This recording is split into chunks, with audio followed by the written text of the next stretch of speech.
Ces ambulanciers n'ont pas une minute à perdre. Ils viennent d'être appelés par le SAMU pour récupérer un patient peut-être atteint du coronavirus. Un jeune de 30 ans qui présente des maux de tête, pas de gêne respiratoire, qui est une suspicion Covid-19. Le patient se trouve à quelques kilomètres. Masque, gants, surblouse, mais aussi levier de vitesse et volant sont protégés.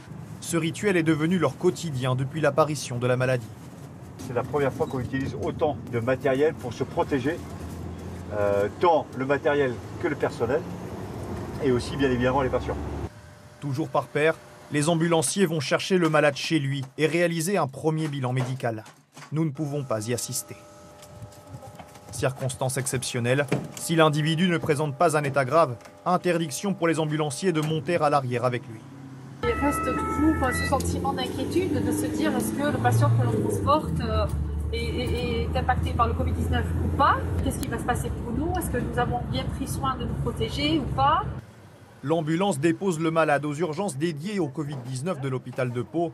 Il sera pris en charge par des médecins. Mais le travail des ambulanciers ne s'arrête pas là. Ils doivent ensuite décontaminer chaque recoin du véhicule. C'est un virus donc, qui se dépose et qu'il a une durée de vie de quelques heures, voire quelques jours selon où il se dépose. Il faut ensuite jeter toutes les protections. Elles aussi pourraient être contaminées. Retour à la base. L'ambulance est traitée une dernière fois avec un brumisateur désinfectant.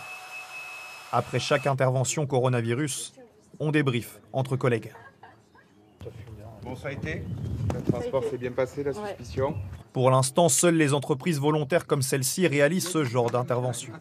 Moi, je ne me voyais pas en tant qu'ambulancier sur la place publique de Pau ne pas faire de Covid. Ah oui, la base du métier, c'est l'engagement pour les autres.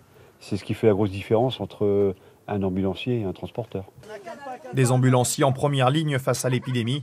Ici, ils réalisent en moyenne 10 interventions coronavirus par jour. Tous s'attendent à ce que leur nombre explose dans les prochaines semaines.